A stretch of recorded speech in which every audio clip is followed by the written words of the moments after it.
is my very great pleasure to introduce Elizabeth Perry, Henry Rosofsky Professor of Government at Harvard. Professor Perry earned her PhD in political science from the University of Michigan in 1978. And before landing at Harvard, taught at the University of Arizona, the University of Washington, and the University of California at Berkeley. Professor Perry is a comparativist with special expertise in Chinese politics and a research focus on rebellion, popular protest, and grassroots politics, primarily in the 20th and 21st centuries, and this is in China, of course. But somewhat unusually for a political scientist, she takes a broad historical view of her topic. Her first book, for example, this is Rebels and Revolutionaries in North China, published in 1980, treats the long history of rebellion in an impoverished region of China from the mid-19th to the mid-20th century, allowing for very useful conclusions about traditions of rebellion and, of course, changes in traditions of rebellion. Challenging the Mandate of Heaven, Social Protest and State Power in China, published in 2002, collects Perry's studies of individual rebellions, protest movements, and strikes that span the late Imperial Republic and People's Republic eras, allowing again for the recognition of interesting continuities as well as important ruptures in the practices of protest. For Shanghai on Strike, The Politics of Chinese Labor, published in 1993, traces the development of the Chinese labor movement from the late Qing dynasty up to the 1949 revolution, and links the movement to the processes of state formation in the Republican era, and also places the movement in comparative context. Patrolling the Revolution, Worker Militias, Citizenship, and the Modern Chinese State, surveys the history of worker militias from the late 19th century to the early 20th century, linking their evolution to changing notions of citizenship in China. And as in most of her work, Patrolling the Revolution is highly comparative. The Chinese worker militias are compared to similar groups in the United States, Iran, France, and the Soviet Union. In short, Perry's scholarship reflects the strengths of both history and political science, the passion for contextualization, awareness of contingency, and careful attention to archival investigation that characterizes the best historical work, and the interest in wide-ranging comparison and the construction of and reflection on theoretical models so highly prized in political science. It is not surprising, then, that Professor Perry's work has been formally honored by both the American Historical Association and the American Political Science Association.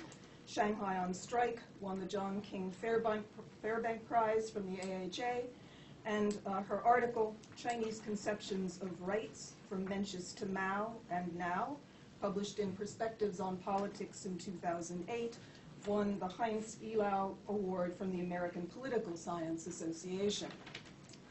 Equally significant, I think, is Professor Perry's success in encouraging collaborative scholarship on modern and contemporary China. She has been instrumental in starting cross-disciplinary conversations, not only in her own work, but also by bringing the work of scholars from a range of disciplines together in numerous edited volumes. I counted at least 10, on such topics as the modern Chinese workplace, the political economy of the post-Mao reforms, urban spaces and urban autonomy, changing meanings of citizenship in China, class and workers' identities, adaptive governance, and grassroots political protest and reform. Not surprisingly, Professor Perry has received many honors for her leadership in the field. She is a fellow of the American Academy of Arts and Sciences and served as the president of the Association for Asian Studies. And I can attest to the fact that during her tenure in that position led a major reconfiguration of the association. She is a recipient of the Guggenheim Fellowship and holds honorary professorships at 6 Chinese universities, an indicator, I think, clearly of the respect in which she is held in China. Professor Perry will speak today on the topic of her forthcoming book to be published over the summer. This is Anyuan, Mining China's Revolutionary Tradition, the title of both the book and her talk. Would you please join me in welcoming Professor Perry? Thank you very much, Cynthia, for that overly kind introduction. And thanks to all of you for coming today. This is actually my first visit to Brown University, even though I've been at Harvard now for 15 years. And I have come to Providence occasionally to shop at Nordstrom's since I lived in Seattle for a very long time. I developed that addiction. But it's a real delight to come to the campus. And I thank all of you. I'll talk for probably about 50 minutes, but that should allow us some time for question and answers. So please feel free to think of questions that may be either closely related or distantly related to the talk. I'm talking today about China's revolutionary tradition, which may seem like something of an oxymoron. After all, the idea of a revolutionary tradition is inherently ironic. Revolutions are supposed to overthrow traditions, not to enshrine them. But nations that are born out of revolution construct myths about their origins that are as persistent and powerful as they are contested. If we think about our own country, the rise of the Tea Party movement in recent years, named, of course, for the incident in Boston Harbor that helped to ignite the American Revolution, has highlighted deep divisions in interpretations of our own revolutionary inheritance. And these debates not only change our narratives about the past, but they also shape future political possibilities and trajectories. In no country of the world is the challenge of confronting the revolutionary past in order to chart a new political future more problematic or less predictable than China. There are no obvious precedents that allow us to forecast with any confidence the fate of the Chinese communist political system. In contrast to an earlier era when it seemed that Chinese and Russian communism had been cut from the same revolutionary cloth and were headed down a shared historical path, today the differences between China and the former Soviet Union could hardly seem more stark. Perry Anderson observes in a recent article comparing the Chinese and Russian revolutions, quote, "If the 20th century was dominated by the trajectory of the Russian Revolution, the 21st century will be shaped by the outcome of the Chinese Revolution. The Soviet state dissolved after 7 decades with scarcely a shot as swiftly as it had once arisen. The outcome of the Chinese Revolution offers an arresting contrast. As it enters its 7th decade, the People's Republic of China is an engine of the world economy. Of the difference between the fate of the revolutions in China and Russia, there can be little doubt," unquote. Now, Perry Anderson is writing at a time when the collapse of the Soviet Union, more than 20 years ago now, has already relegated memories of the Russian Revolution to a distant memory, whereas China's stunning economic ascendance, engineered by a Communist Party state that continues to celebrate its revolutionary origins, has focused renewed attention both inside and outside of China on the legacies of the Chinese Revolution. The paramount leader of that revolution, Mao Zedong, passed away more than 3 decades ago now, but his picture still hangs in the place of highest political honor in the center of Beijing, Tiananmen. And Mao Zedong thought continues still to be recognized as a centerpiece of the official ideology of the PRC. This is the 60th anniversary a couple of years ago of the founding of the People's Republic. Here, long live Mao Zedong thought, and a little hard to see, but in the background here, a giant statue of Chairman Mao being paraded through Tiananmen Square. Mao's mausoleum, located just across from Tiananmen, continues to draw a steady stream of visitors to pay respects to his embalmed corpse. And the fascination with Mao is not limited to the capital of Beijing. 900 miles inland in China's largest city, some 35 million population of Chongqing, has in recent years launched a massive Singing Red campaign to revive Maoist revolutionary culture. relevance for Mao extends well beyond state-sponsored initiatives. A survey of popular religious beliefs conducted recently in 40 major cities in China found that nearly 12% of urban residents report that they regularly worship images of Chairman Mao in their homes. About the same number who report that they venerate ancestor tablets, and more than the 10% who say that they pray to Buddhist images, although in fact there's no necessary contradiction. You see here the Mao altar, but then up here a nice little bodhisattva Buddhist image just for some extra protection. In the countryside, the reverence for Mao is even more pronounced. The exact influence of Maoism on contemporary Chinese policies is certainly open to debate.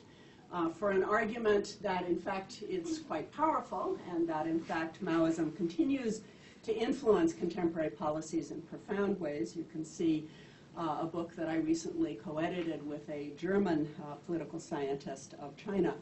But whether or not you buy our rather controversial argument there, the importance of the communist revolution in giving rise today to a vibrant, unified country that is a dynamo of the global economy seems undeniable. So what explains the distinctive trajectory of the Chinese Communist Revolution? How and why did it depart so dramatically from its Russian prototype? And what meanings does the revolutionary tradition hold for Chinese citizens today? Recent work by Western writers paints a decidedly dark picture of Mao and his idiosyncratic brand of revolutionary politics. From his earliest days as a political organizer, Mao's best-selling biography tells us the man was a vile and ruthless individual whose cynical machinations would bring terrible, needless hardship to the majority of his countrymen.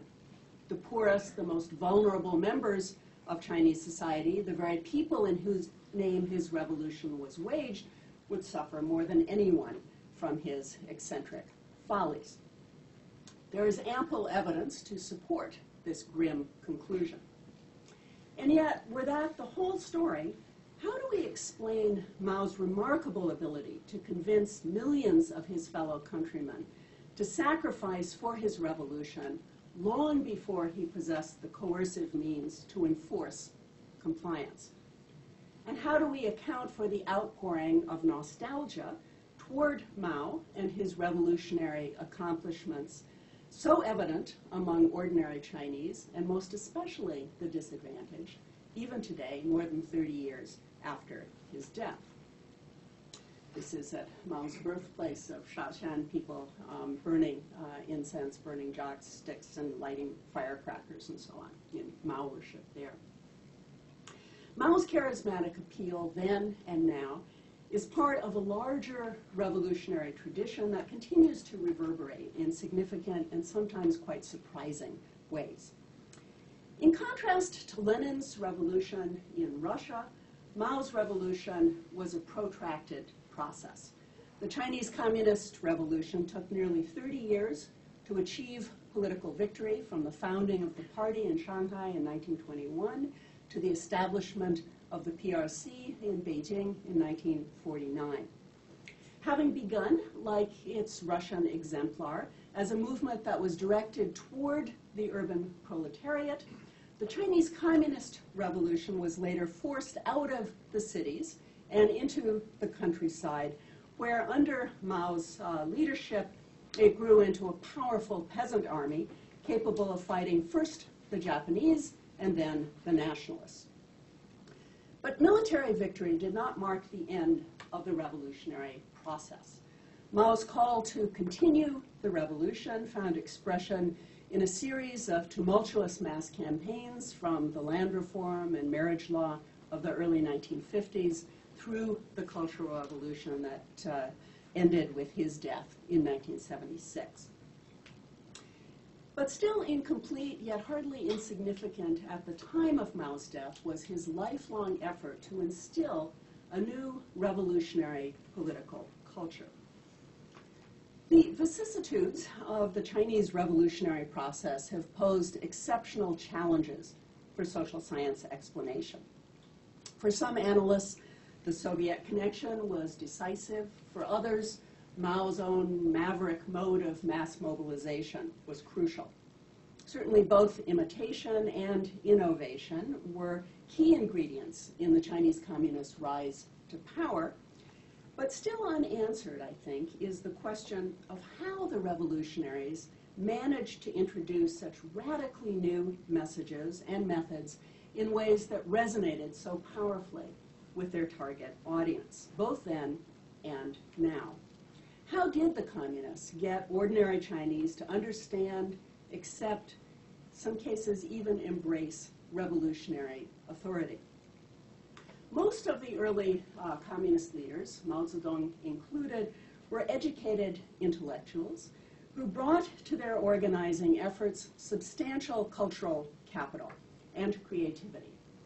And central to their mobilizing efforts, I argue, was cultural positioning, the role of a range of symbolic resources that they deployed, religion, ritual, drama, dance, art, and so forth, for purposes of political persuasion. The supple methods of Mao and his comrades not only enabled the transplantation of Soviet ideas and institutions onto Chinese soil, but they further ensured that the Chinese revolutionary variant would grow into something that was quite different from the Russian prototype. After the establishment of the PRC in 1949, cultural positioning was superseded by cultural patronage, which took full advantage of the state's propaganda apparatus to rework the revolutionary tradition in ways that were intended to strengthen state legitimacy by elevating the authority of the political elite. Both cultural positioning and cultural patronage, cultural positioning in making the revolutionary tradition, cultural patronage in mining that revolutionary tradition, helped to convert what was in fact a fundamentally new communist order into something that came to feel familiarly Chinese. To stress the importance of cultural positioning and patronage in generating a Chinese species of communism is definitely not to suggest some essential continuity from the imperial period to today that somehow preordained any particular or predictable outcome. Culture, as we all know, is a realm of constantly changing, often contradictory semiotic practices. This is not to say, however, that culture is either arbitrary or infinitely malleable. Effective cultural positioning and patronage require intimate familiarity with prevailing norms, as well as a keen eye for the possibilities of meaningful invention within tradition. Some revolutions and some revolutionary leaders are better at this task than others. Now let me try to provide a little bit of evidence for these claims from the book that Cynthia mentioned, a forthcoming book on Anyuan and the revolutionary tradition of Anyuan. Anyuan is a large coal mine located in the heartland of China. This is a view of the original headquarters founded with German advice as part of the state-strengthening movement of late imperial China. It's located amidst the beautiful scenery that spans the border between Jiangxi and Hunan provinces. Here's a map. Anyuan is located in what then was known as Pingxiang County, is today Pingxiang Shi, Pingxiang Municipality. It's almost directly on the border with Hunan province, from where Mao Zedong and the other major early leaders of the Chinese Communist Party hailed. Anyuan also was the scene of one of the most celebrated events in early Communist Party history, a strike in 1922 that was initiated by Mao, among others, and that won major gains for the workers. This is a picture of the entrance to the old main pit of the Anyuan coal mine, where Mao and other communist leaders went in to mobilize among the workers. Here to the side of that mine today is an empty building, but at the time in the 1920s, this little building was filled with bodhisattva images where workers would burn joss sticks to pray for protection before they entered the mine to begin their very dangerous work. For 3 years after the Anyuan strike of 1922, Anyuan was the most active center of labor organizing in China. Its communist-sponsored schools produced thousands of literate workers who went on to play a major role in the revolution. Although the Anyuan experiment ended in 1925 with brutal warlord suppression, its legacy lived on through the key contributions of the thousands of workers who were trained in these schools, many of whom then participated in the autumn harvest uprising, which was launched from Anyuan and which really begins the rural revolution led by Mao. This marked the beginning of a peasant revolution. It also marked the beginning of the Red Army, the militarization of the revolution. So it's not surprising that the history of Anyuan would find an important place in the construction of a revolutionary tradition after 1949. But in this invented tradition, the role of the workers would be largely eclipsed, indeed erased, in favor of an exaggerated image of some of their leaders. 3 important early leaders of the Chinese Communist Party were active at Anyuan in the early 1920s. Here you see them in a 2003 movie representation. Mao here on the left, Li Lisan in the middle, and Liu Shaoqi on the right. Mao, who got all of his education in China, dressed in a Chinese scholar's gown. Li Lisan, who had just returned from his education in France, dressed in a Western coat and tie. And Liu Shaoqi, who had just returned from his education in the Soviet Union, dressed in his cadre's jacket. Recently erected statues of these 3 leaders at Anyuan indicates their relative standing in official party historiography today. You see at Anyuan a giant towering statue of Chairman Mao. You see a 3/4 size statue for Liu Shaoqi, and poor old Li Lisan is left at the bus. This is the exact opposite of my own interpretation of their relative contributions to the Anyuan revolutionary tradition. But all 3 of these individuals hailed from nearby counties just across the provincial border in Hunan, from which most of the coal miners had also come. As cultural insiders, these young Hunanese activists were capable of communicating with the workers in their own dialect on the basis of shared symbolic understandings.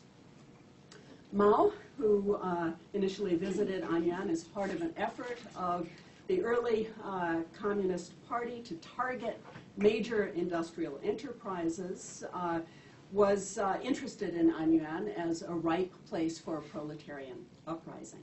This was, of course, the classic Russian recipe for revolution, targeting industrial workers. But winning over the more than 10,000 illiterate coal miners, most of whom were hardened members of the Triad secret society, would require some doing. And Mao entrusted this challenge to Li Lisan, who had just returned from his studies in France. Li Lisan, whose native county of Liling was just across the border from Pingxiang, from Anyuan. Mao recommended that Li Lisan present himself at Anyuan as an aspiring school teacher, after which he should proceed to establish a labor union and a party branch in preparation for a strike. Again, this was the Russian pattern, but Li Lisan would carry it out with a distinctively Chinese sensibility. Li Lisan, like Mao before him, arrived at Anyuan wearing the long, full-length Confucian scholar's gown that signaled his status as a member of the intellectual elite. This is a photo taken actually in 1924 when you had several dozen communist teachers there, Liu Shaoqi standing in his scholar's gown right there. Li Lisan had actually left the coal mine by this point. But Li Lisan, in addition to wearing his Confucian-style gown, quickly put his calligraphy brush to use to compose in his beautiful and erudite classical Chinese an essay about his educational aims that favorably impressed the conservative county magistrate. And with the magistrate's encouragement, Li was able to open a night school for workers and then a union known euphemistically as a 工人俱乐部 or a workers' club. The success of the Anyuan mobilization effort was closely related to the ability of this young communist cadre and his comrades to convert cultural capital into revolutionary currency. Li Lisan was especially gifted at this task. And Li's efforts at cultural positioning drew upon a broad range of familiar practices that included not only Mandarin dress and calligraphy, but also folk religion and even secret society conventions. To stir up interest in his workers' club, Li decided that his night school for workers should host a lion's dance at the time of the annual Lantern Festival. In this part of China, the Lantern Festival was and is an occasion when the local elite sponsored exhibits by martial arts masters who displayed their skills in order to attract new disciples. One of Li Lisan's new recruits to his workers' club was a low-level chieftain in the Triad secret society whose martial arts skills were second to none, and he donned a resplendent lion's costume of this sort, and to the accompaniment of cymbals, drums, and firecrackers, gamely pranced through the streets of Anyuan. As intended, this performance attracted a very large crowd, which followed the dancer back to the Workers' Club to learn how to enlist as his disciples, but he surprised them, contrary to their expectations. He announced that his teacher's home was in Liling, the native place of Li Lisan, but that the ancestral founder, the Shigong of his school, lived far, far away. To find him, he said, you must cross the 7 seas. He's now more than 100 years old, and his name is Teacher Ma Tianshi, a bearded grandpa, 大胡子老公公. Who was he talking about? Karl Marx, of course. Li Lisan's imaginative recruitment drive resulted in a massive influx of new members to the Workers' Club to join up under this bearded grandpa from across the 7 seas. But the festivities didn't end there. On May Day of 1922, his Workers' Club was inaugurated with a gala parade in which, once again, Li Lisan's ingenuity in reworking old practices for new purposes was on brilliant display. His followers carried an open palanquin of the sort that was used to transport statues of religious deities during festivals.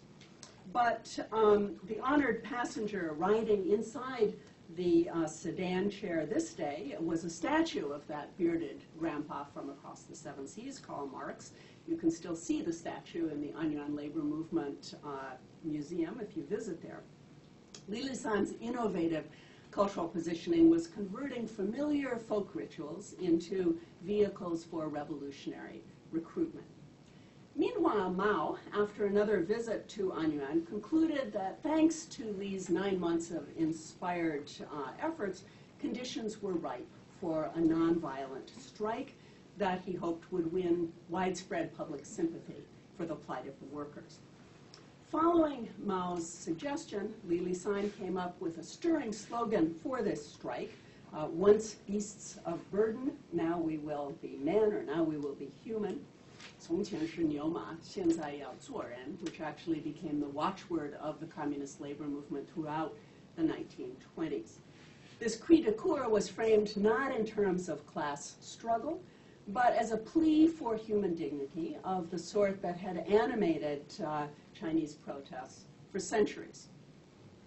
Aware that the Triad secret society were the key to preventing bloodshed in the strike, Li Lisan decided to make a direct approach to the local commander of the Triad secret society. And on a night when the Anyuan Triad chapter was planning an induction right.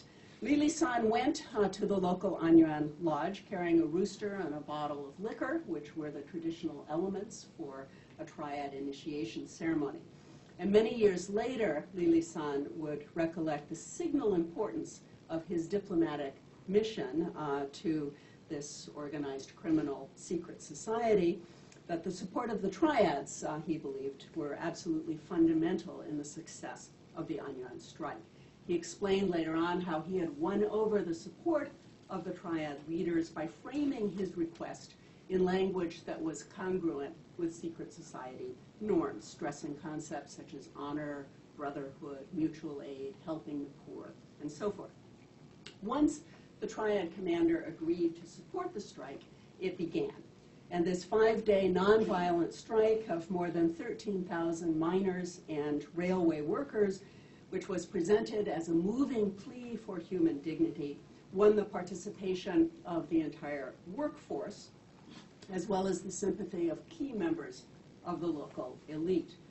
The result was a stunning victory secured without property damage or personal injury, which brought major improvements to the workers in terms of wages and labor conditions. Only 2 days before the strike began, Mao sent another fellow Hunanese, Liu Shaoqi, to Anyuan to help guide the strike. Liu had just returned from his studies in the Soviet Union, and he was already known for a kind of Leninist discipline that Mao figured would be a useful check on the exuberant, charismatic Li Li-san. Although Li Li-san himself left Anyuan a few weeks after the successful conclusion of the strike, Liu Shaoqi remained there at the coal mine for the next 3 years. And under Liu's direction, Anyuan became known as China's little Moscow. It was an experiment to replicate Soviet patterns in the Chinese heartland. One of Liu Shaoqi's accomplishments at Anyuan was the construction of a new, much grander building to house the workers' club that Li Li-san had founded. Here's a picture of the renovated workers' club with Liu Shaoqi proudly proclaiming that its architectural design was modeled on that of the Bolshoi Theater in Moscow. I don't know.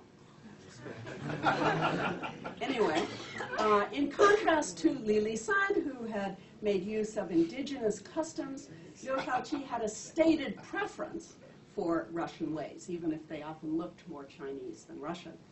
But his stated preference for Russian ways didn't always appeal to the workers of Anyuan. He was not nearly as gifted at cultural positioning as his predecessor, and yet he could boast of some lasting achievements by the time that he left there, including a quantum leap in literacy on the part of the thousands of workers who studied at the communist-run schools. More than 5,000 of these educated workers from Anyuan later joined the Red Army, many of them as political commissars.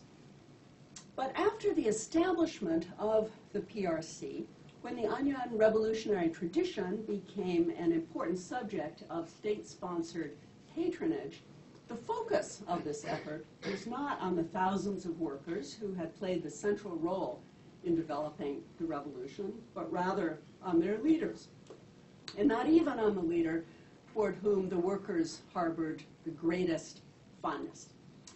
Li Li-san, although made First Minister of Labor and de facto head of the trade union right after the establishment of the PRC, he was brought back from 15 years of exile in the Soviet Union. He had been sent off for being continuing to stress workers' strikes after Mao had turned it into a rural revolution. But Li Li-san was brought back in the late 1940s when it was clear that the communists now were going to have to run cities as well as mobilize workers in the countryside. And so Li Li-san returned, but within a couple of years of the founding of the PRC, he was purged of all of his positions for having continued to emphasize workers' rights at the expense of party control. He was accused of economism and syndicalism and basically demoted to no positions of authority. By contrast, the central role of Liu Shaoqi in reconstructions of the Anyuan revolutionary tradition was striking. In the late 1950s and early 1960s, when Liu, who was then vice chairman of the Communist Party, emerged as Chairman Mao's designated successor. Children's stories about Liu Shaoqi's superhuman bravery during the Anyuan strike of 1922 became required reading in elementary school textbooks. Visual arts also played a role in the cultural patronage to embellish Liu's Anyuan experience, a famous painting in 1961 by the artist Ho Yimin that was painted for display in the newly opened Museum of the Revolution in Tiananmen Square. This painting was part of a cult of personality developing around Liu Shaoqi at the time, which was evidently modeled on Stalin's earlier cult of personality. Here you have Stalin with the coal miners. Between 1962 and 1965, during the height of Liu's political ascendance, some 200,000 copies of this painting were in circulation around China. Widely recognized as the painting was, its popularity paled before another visual image of Liu at Anyuan, a movie, Liaoyuan, or Prairie Fire, that opened in 1962 to packed theaters across the country.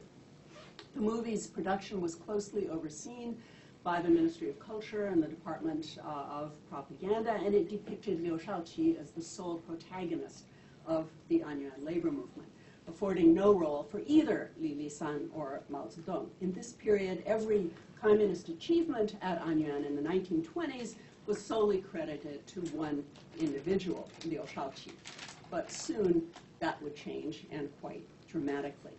In the spring of 1966, Mao launched his so-called Great Proletarian Cultural Revolution. It was intended to cultivate revolutionary successors by giving young people a taste of the hardships that the older generation had endured in the course of its revolutionary battle for power. And this new mass campaign was supposed to prevent Soviet-style revisionism by promoting China's own authentic proletarian culture. Liu Shaoqi now was attacked as China's Khrushchev. He was charged with having committed counter-revolutionary crimes that dated back to his days at Anyuan in the 1920s, when it was known as Little Moscow. The products of cultural patronage that previously had been sponsored by Liu's backers were now criticized as incriminating evidence of Soviet revisionism. The oil painting of Liu Shaoqi and the workers of Anyuan was deemed the earliest evidence in the field of literature and art of this revisionist effort to change party history. That painting was unceremoniously removed from the Museum of the Revolution to make way for a major new exhibit that was entitled "The Brilliance of Mao Zedong Thought Illuminates the Anyuan Labor Movement." Here is a museum catalog, maybe down here, reading the bottom, "The Brilliance of Mao Zedong's Thought Illuminates the Anyuan Labor Movement," here from Anyuan to Jinggangshan.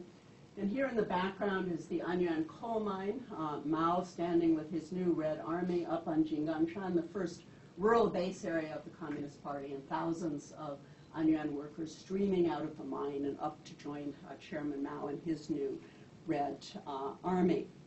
So this new exhibit was opened in the Museum of Revolution in Beijing.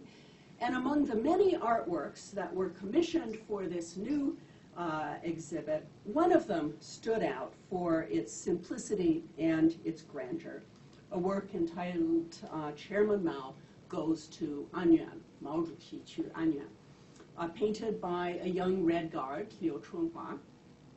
It purports to depict Mao Zedong's maiden journey to the coal mine in the fall of 1921. This large oil painting presents a stirring image of the young revolutionary standing majestically amidst the beautiful mountain scenery of that area, clad in his long Mandarin scholar's gown, holding a simple Hunan oiled paper umbrella. He's portrayed in romantic, even religious tones. In interviews with art historians after the Cultural Revolution, the painter, Liu Chunhua, admitted that his inspiration for this painting, the first oil painting he had ever completed, came in part from German Romanticism, and it came in part, he revealed, from the religious paintings of Raphael.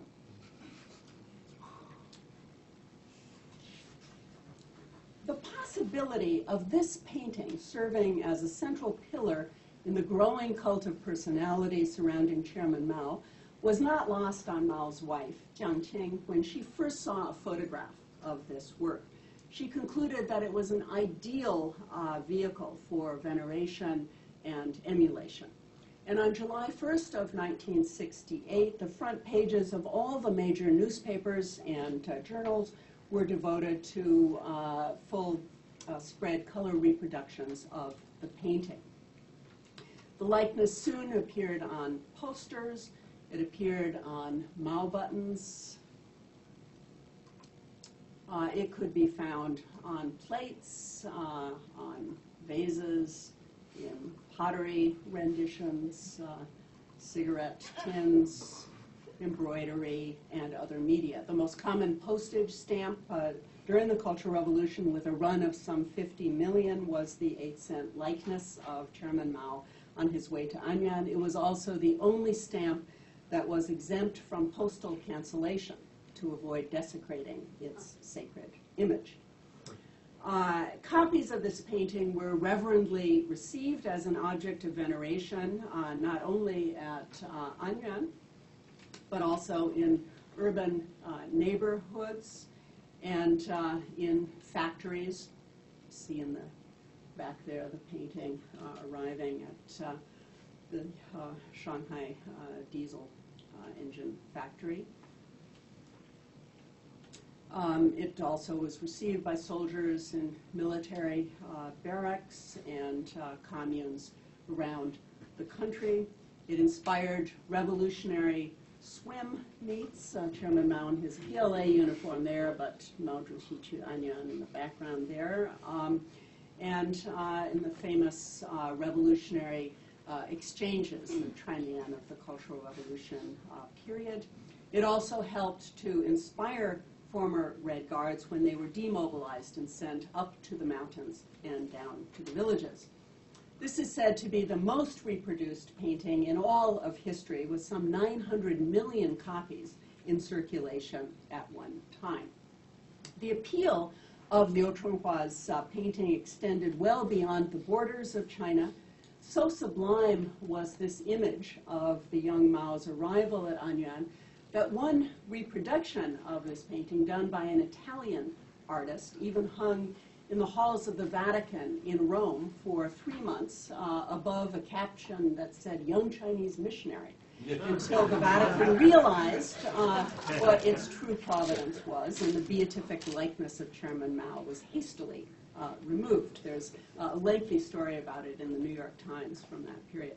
Interviews with the Italian painter who found this highly amusing, that he had pulled this over on the Vatican and so on. The Vatican was, I think, actually onto something, because the Cultural Revolution was, among other things, a kind of religious revival which sought to rescue Mao's true revolutionary faith from the sinful path of Soviet revisionism that Liu Shaoqi had allegedly attempted to pursue. Correcting history, therefore, required an even more godlike, even more deified image of Chairman Mao than the one previously developed for Vice Chairman Liu. As the painter, Liu Chunhua, explained, we placed Chairman Mao in the forefront of our painting, advancing toward us like a rising sun, bringing hope to the people. In our mind, we were living in Anyuan during the 1920s, seeing with our own eyes the miserable plight of the miners, hearing their cries for the early arrival of their great savior, unquote. For a painter claiming to have channeled the yearnings of the downtrodden Anyuan miners, it's striking that no workers appear in the painting. But of course, the so-called Great Proletarian Cultural Revolution wasn't really about the proletariat. It was much more about their supposed savior, Chairman Mao. On the same day that this painting was plastered across the front pages of all the major newspapers, thousands gathered at the Anyuan coal mine itself to conduct a groundbreaking for a new memorial hall to honor Chairman Mao's revolutionary achievements.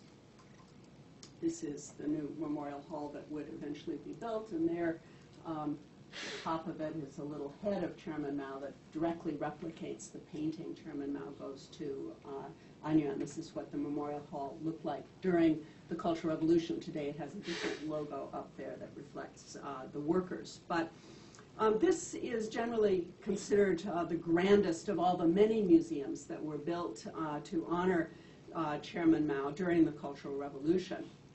The groundbreaking ceremony for this new memorial hall welcomed to Anyuan a giant replica of the original painting, and this replica was also done by the original artist, Liu Chongfa. It was placed here in front of the old workers' club that Liu Shaoqi had built, his so-called Bolshoi ballet theater, but up above it would be this new huge memorial hall to Chairman Mao that would literally tower above, loom above, what was now referred to as Liu Shaoqi's ancestral temple.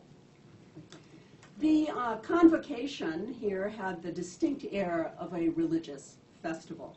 First, this painting was received by an artillery brigade that was stationed at the coal mine. They sang "Sailing the Seas Depends Upon the Great Helmsman" to the accompaniment of drums, cymbals, and firecrackers. And then the soldiers reverently transported this painting to a place of honor just below where the construction site for the new memorial hall was. The workers who were alerted to the arrival of this painting by a Mao-thought propaganda team at the coal mine, who kind of like the lion dancers of pre-49 days, had paraded through the town streets performing celebratory dances and so on. These workers then poured out of the pits to participate. And to conclude this ceremony of the groundbreaking for the new memorial hall for Chairman Mao's revolutionary activities, the head of the Anyuan Revolutionary Committee intoned a loyalty oath to Mao on behalf of the entire coal mine workforce that read like a kind of hybrid between a triad initiation pledge and a Catholic creed. As he put it, quote, Chairman Mao, we Anyuan miners are forever loyal to you, forever loyal to your brilliant thought, forever loyal to your revolutionary line.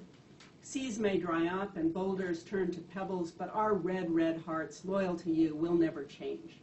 Heads may be smashed and blood may flow, but your brilliant thought will never be lost. We live to fight for your revolutionary line. We die to sacrifice for your revolutionary line. Chairman Mao, we will always remember your great teaching. Carry forth the Anyuan revolutionary tradition. Strive for greater glory. The searing impact of the Cultural Revolution, which in its imagery and rituals evidenced a syncretistic blend of religious practices, swept the entire country. Like other religious revivals, its impact would persist well after the death of the Messianic prophet himself. In the post-Mao period, the famous painting, Chairman Mao Goes to Anyuan, has continued to serve as a lightning rod for interpretations of Mao and his revolution. Soon after the Cultural Revolution, this painting began to draw criticism. In 1979, China's perhaps most famous cartoonist, Ye Qianyu, emerged from a decade in prison with an article in People's Daily in which he highlighted the religious connotations of this work. He wrote, quote, experts who saw the painting all remarked that in its conception, design, even its use of color, this painting was slavishly indebted to the religious paintings of the Italian Renaissance. The Gang of Four declared this painting to be a model artistic product, demanding its massive reproduction so that it would hang in every hall and every auditorium, every public and every private residence, unquote. But this criticism would soon give way to quite a different interpretation. 10 years later, in response to the Tiananmen uprising of 1989, The image of Chairman Mao was deliberately resuscitated via a state-sponsored cultural patronage effort that was designed to strengthen Chinese nationalism by remembering the revolution. The patriotic education campaign of the 1990s, followed by the Red Tourism campaign of the 2000s, revived the romantic religious image of Mao that had infused the Cultural Revolution. As the likeness of Chairman Mao on his way to Anyuan regained popular currency, artists redrew this iconic image in a variety of arresting, sometimes amusing ways. Ways that indicated the continuing controversy that surrounds the meaning of China's revolutionary tradition. In 1991, for example, the artist Liu Dahong elaborated upon the religious flavor of the original painting in a rendition that he entitled Spring. Here you see the young Mao with now a halo over his head, the red sun riding behind him. He's laid down his Hunan umbrella here, but in its place he's wielding a magical beam of light and delivering a kind of Buddhist equivalent of the Sermon on the Mount here to a variety of characters drawn from Buddhist and other Chinese folk religious mythology. So here, this use of religious iconography was obviously intended, somewhat ironically, to highlight the devotional dimensions of the original work. But over time, it came to take on other connotations. In 1995 is actually the year that the original oil painting was auctioned off to the Bank of Construction for an astronomical 5.5 million yuan, and this created an uproar in China about whether it was okay for the artist to profit this way on what should be state property. And actually there was a lawsuit. The Museum of the Revolution sued the Guangzhou Bank of Construction and so on. It's rather an interesting story. But in that same year, when the revolution suddenly seemed to have gone commercial, we have a famous painting by Wang Xingwei called The Way East, where now you have the same Anyuan scenery here, but Mao is no longer in his Chinese scholar's gown. He's dressed in a business suit. He's no longer carrying his traditional Hunan umbrella. Instead, he has a Western umbrella here, and he's walking with his back turned away from the coal miners of Anyuan. So here we have a kind of commercialization of the revolution. More recently, artists have injected a note of irony by either adding or subtracting figures from the original archetype. Another by Wang Xingwei entitled X-Ray, in which you see the old and the young Mao meeting atop the mountain outside Anyuan with a slumped body, perhaps the body of the Chinese Revolution, in between them. Here, a painting in 2005 by Yin Zhaowang, also called Chairman Mao Goes to Anyuan. The landscape is quite blurry, but you can see in the background a young worker waving at Mao. You don't know whether he's waving for him to come back and save the workers or whether he's bidding him a fond farewell. This next one, also called Chairman Mao Goes to Anyuan, with a beautiful landscape, but of course Chairman Mao has disappeared from the scene. A more recent one by Ma Baozhong, where you have the shadowy Chairman Mao welcoming Joseph Stalin to the mountaintop. Stalin now here dressed in a Chinese scholar's gown himself. The Chinese revolution, or communism really, has now become Chinese. That the image of Mao on his way to Anyuan remains a source of political critique, although ambiguous political critique in contemporary China, can be seen in a couple of renditions using digital technology.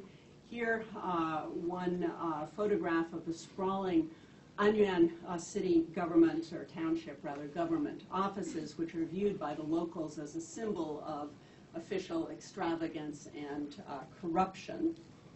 And even more recently, some of you may know of Chen Yunhui, who a village leader from Zhejiang who lost his life petitioning on behalf of villagers for lands of which they had been dispossessed Chen Yunhui was run over by a red truck that many thought had actually been sent by the Public Security Bureau. But here he is as Chairman Mao on Anyuan, about to lose his life petitioning on behalf of the poor.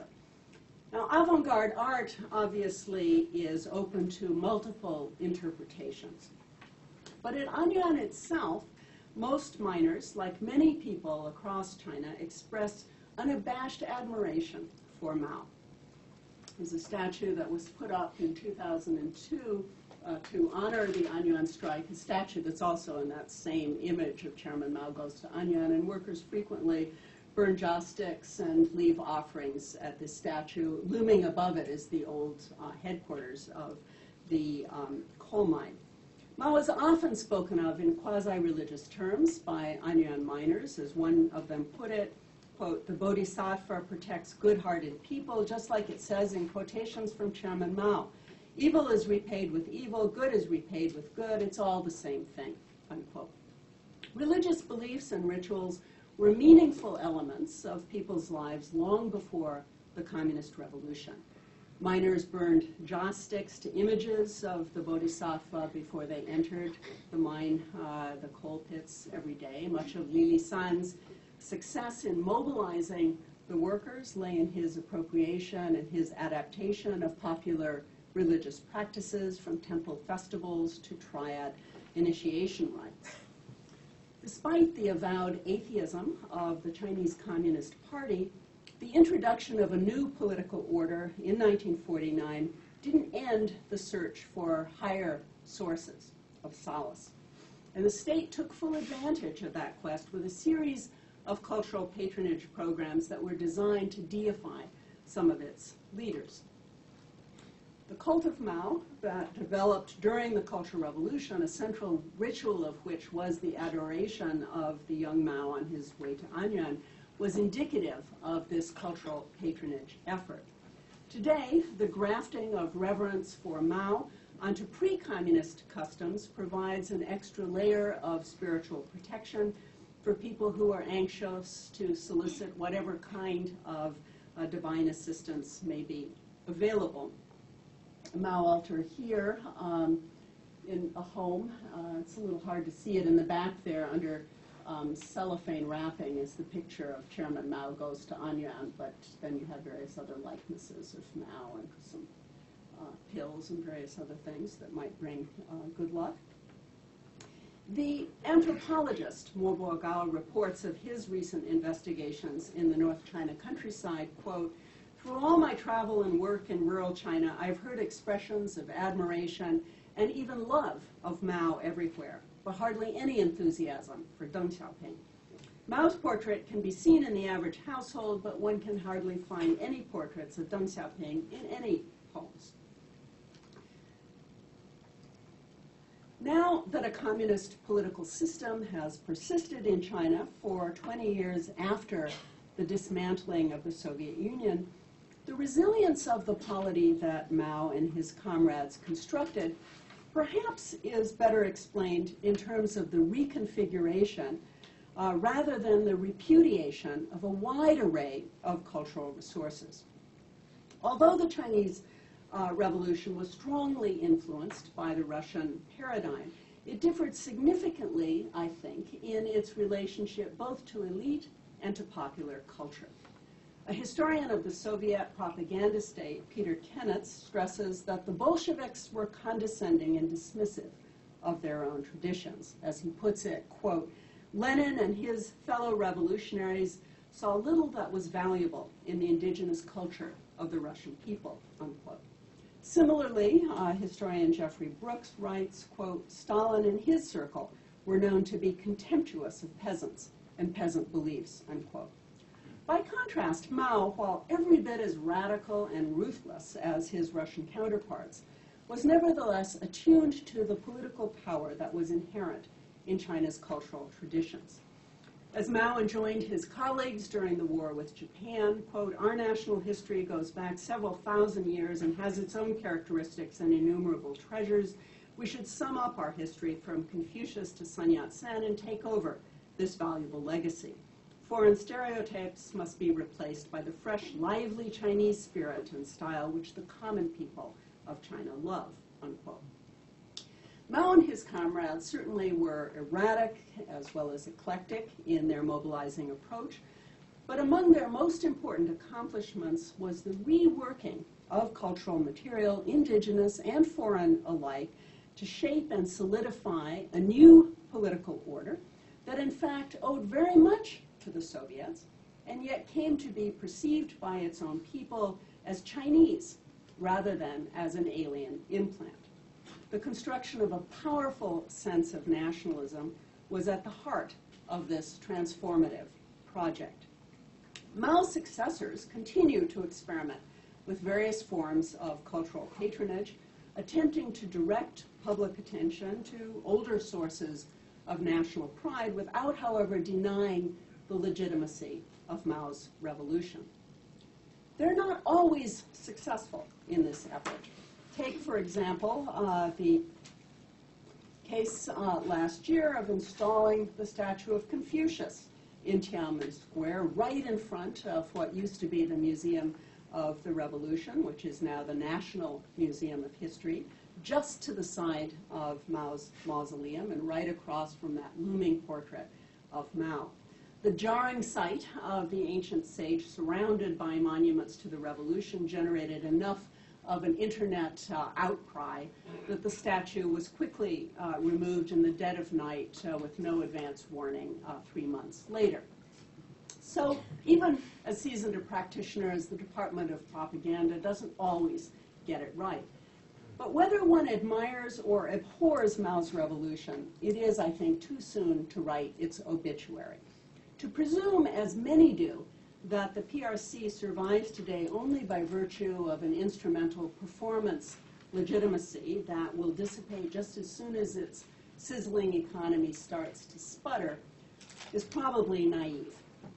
The facility of Mao and a number of other communist leaders for introducing and adapting Soviet concepts in such a way as to render them culturally consonant, culturally resonant, and therefore resilient shouldn't be overlooked in explaining both the establishment and the endurance of a Leninist party state in China. Important as economic stagnation was in heralding the downfall of the Soviet Union, it's not at all clear that an economic downturn would have the same effect in China. If, as this study of Anyuan has tried to suggest, Chinese communism draws strength from deeper reservoirs than current GDP growth rates, then the longevity of that authoritarian system isn't necessarily well predicted by the lifespans of other communist regimes. The divergence in outcome between the Chinese and the Russian revolutions stems in large measure, I think, from their differential success in nurturing and normalizing a credible revolutionary tradition. But unraveling the Anyuan thread in the tapestry of Mao's revolution also lays bare one of the key challenges facing contemporary China. On the one hand, the steady outpouring of cultural works to commemorate as well as to critique the revolutionary tradition attests to its persistent emotional pull and power in the Chinese political imaginary, thanks in no small part to the effects of decades of cultural patronage. But on the other hand, the glaring gap between the dismal plight of the actual Anyuan coal miners, now as a century ago, and the romanticized images of some of their leaders that they have inspired speaks, I think, to the still unfinished agenda of the Chinese Revolution. The demand for dignity by the dispossessed, so poignantly captured by the watchword of the Anyuan strike, once beasts of burden, now we will be human, remains a central issue in Chinese political debate as the gap between the haves and have-nots grows ever further. And in the end, the survival of the Chinese Communist Party state may ultimately hinge upon its ability to satisfy this still unpromised or rather unfulfilled promise of the Chinese Communist Revolution. Thank you very much for your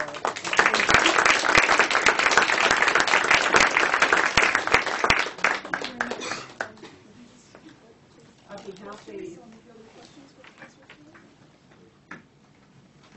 Yes. I have two very different questions. You couched most of the talk in terms of religion and not nationalism, although you mentioned nationalism. And I wonder why, particularly because during the Cultural Revolution, it was said that there were more copies of the Red Book worldwide than there were of the Bible. And you could compare this to a sort of a religious fervor internationally. Now the cult of Mao, as it were, is really fairly restricted, I think, to China, and I'm wondering why nationalism doesn't play more into what you say. The second question, quite different, is how do you change the talk you just gave when you give it in China? Depends who I'm giving it to in China. To colleagues at closed academic conferences, I wouldn't change it one bit. But publicly, to a big, broad audience that's open to anyone to attend, I would not say the same things about Mao. I would talk a little bit about what I see as the some of the religious implications of the Cultural Revolution, but not in the detail that I stated it today.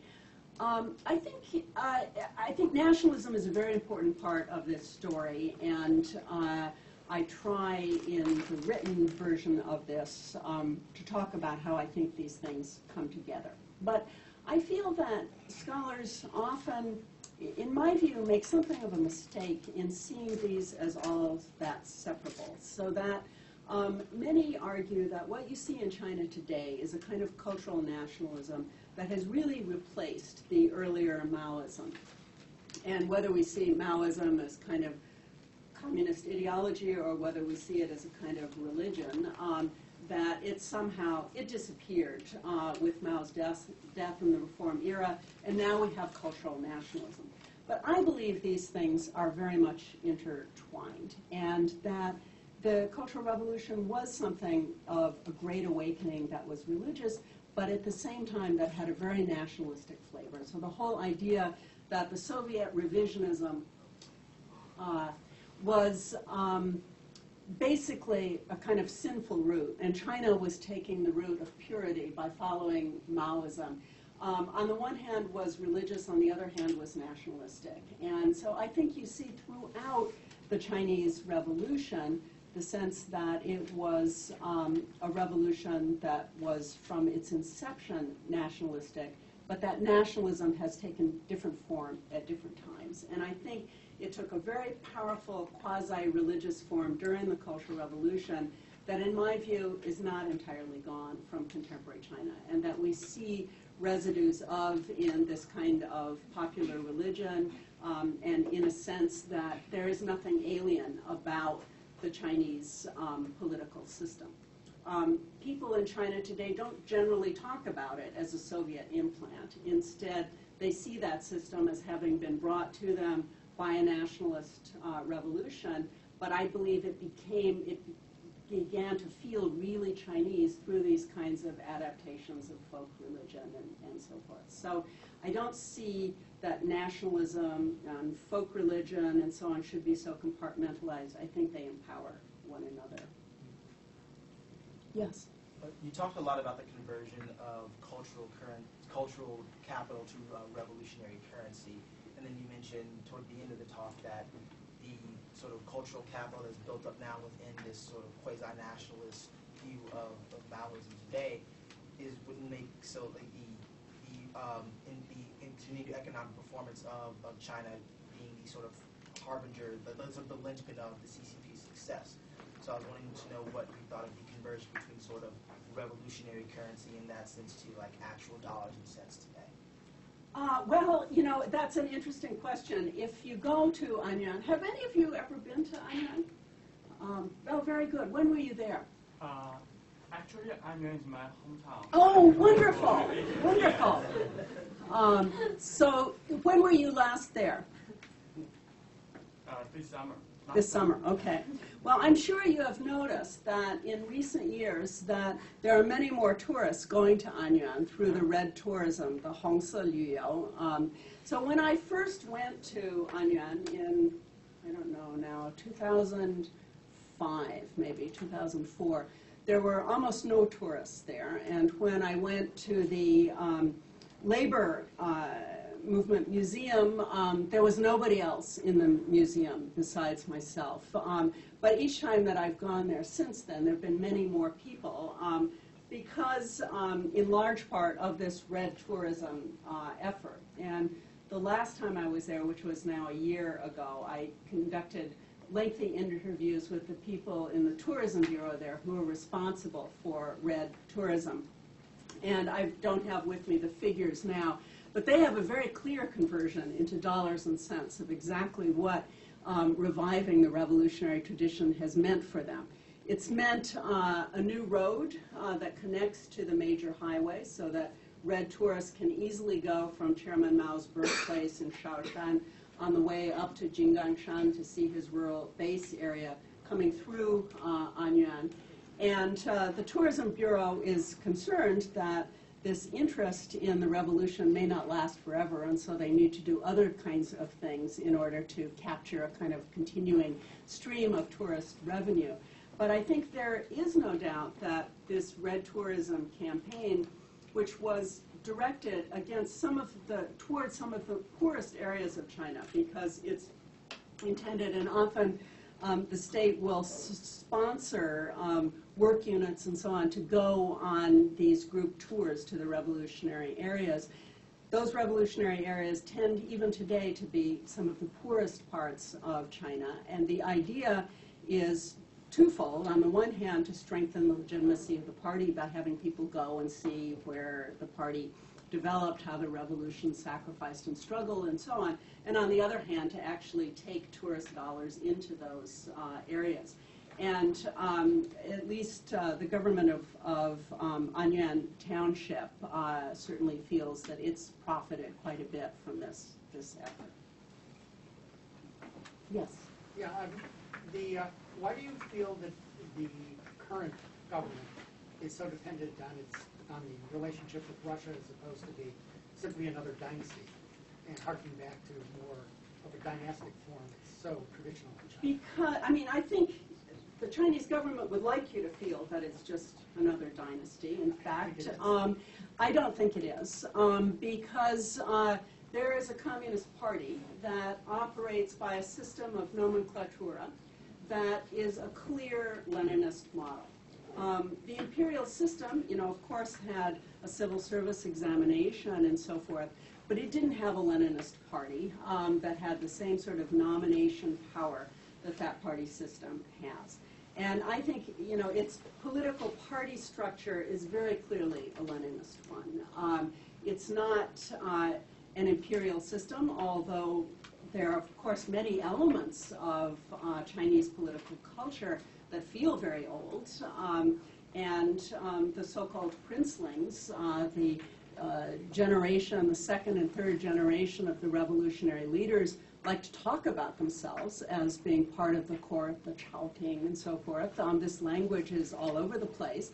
And there are many ways, of course, in which certain things about China feel very traditional. But as a political scientist analyzing its political system, it's a Soviet system. It was imported by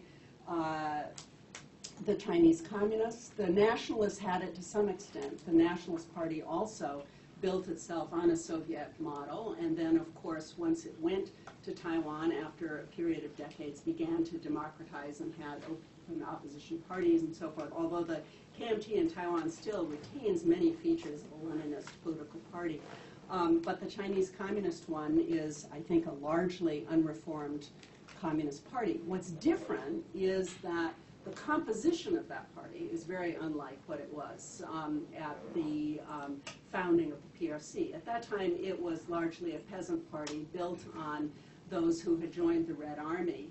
And today it's a party of entrepreneurs, a party of university students, and so on. So its recruitment has changed dramatically, but the way in which it operates, the way in which the Communist Party schools socialize and recruit leaders, and then the way in which higher party units deploys them and disciplines them and so forth, that's a classic Communist Party.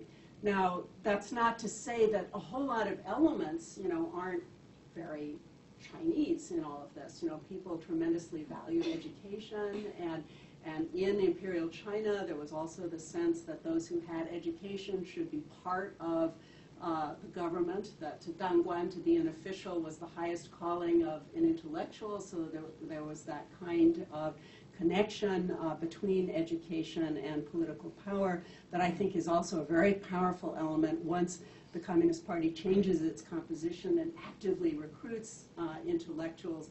That resonates with certain things in Chinese political culture. So I think there are many ways, of course, in which that system made China ripe for a communist system. If you look at, the Soviets also did the same sorts of night schools that Mao sent Li Lisan to do, but it had an impact in China that I feel was very different precisely because education was so valued by people. So for workers to gain literacy was just enormously attractive in a way that it wasn't in St. Petersburg or Moscow and so on.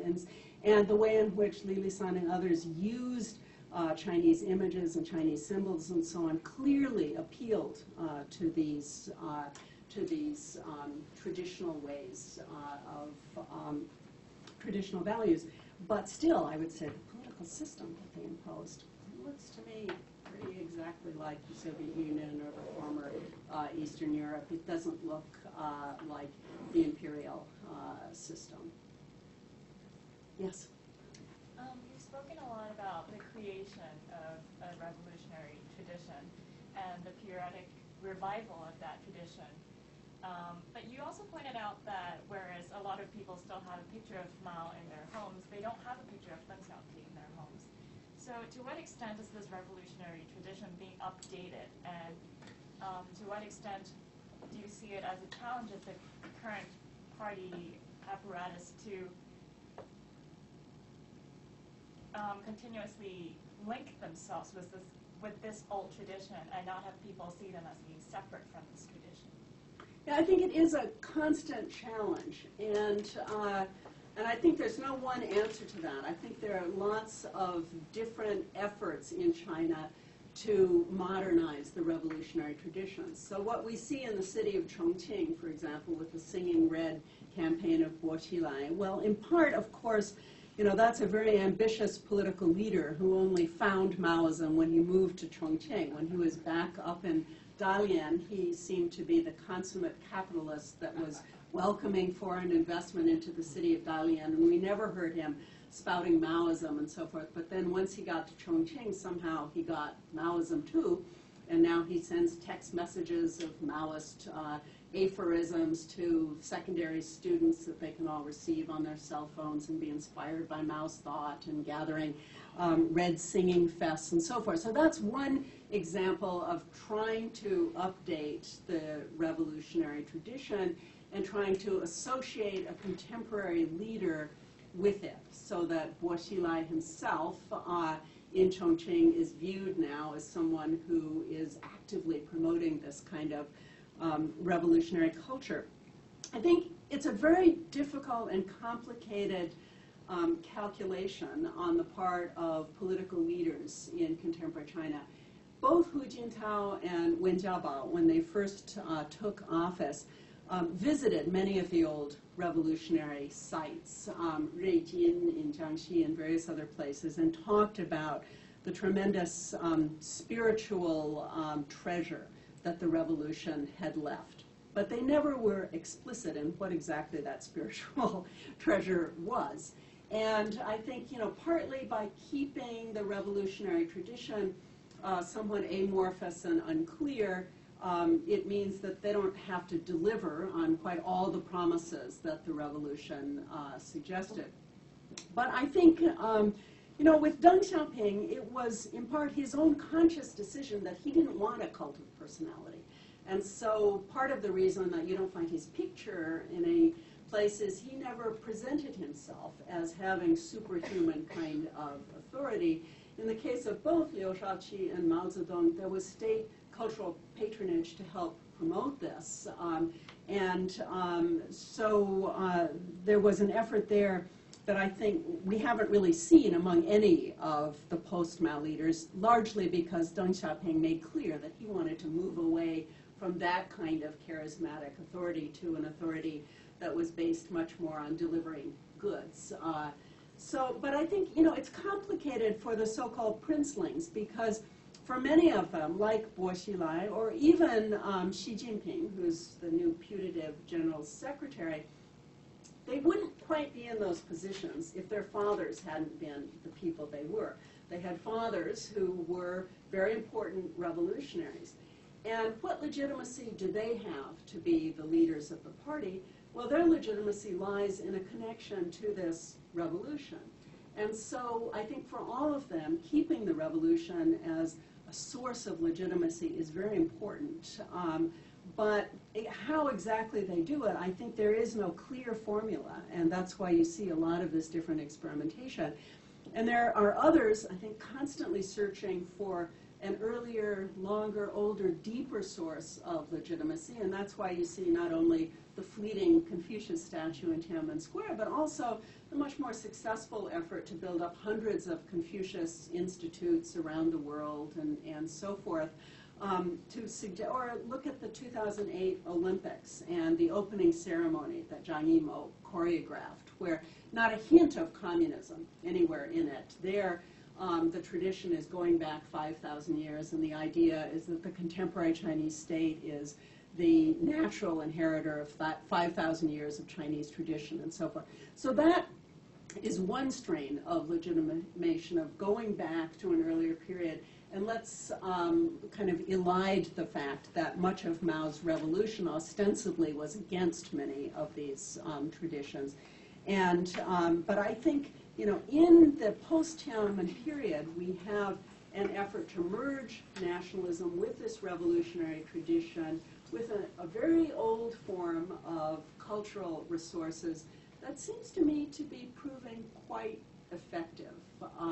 But it's not 100% effective, and it's not the same from one city to another. So what Shanghai does is not the same as what Chongqing is doing. If you go to the Shanghai History Museum and the Tower Broadcast, in the Broadcast Tower in Pudong, even though Shanghai is where the Chinese Communist Party was founded, in that museum there's not one mention of the fact that there was ever a Communist Party founding in Shanghai. When I asked the historians who were responsible for that museum how on earth they got away without putting in the party there, they looked sort of sheepish, and then they said, well, as you can imagine, there were debates that went on and on and on and on for months, but in the end, we wanted to build a museum that we wouldn't have to renovate too soon. So, there are different ways all over China, but that's not the answer you get in Chongqing. So I think there's a lot of experimentation and a lot of uncertainty about how really to build up this legitimacy. Yes? I was just curious that where you see this tradition is going after the retreat of this Iceland, elites, in 10 years and 15. Well, I don't see them retreating. They're stepping forward in a big way right now, it seems to me. From the political center stage in 10 years or 20 years? It's impossible to predict for sure, but I don't see the impetus for major political transformation in China.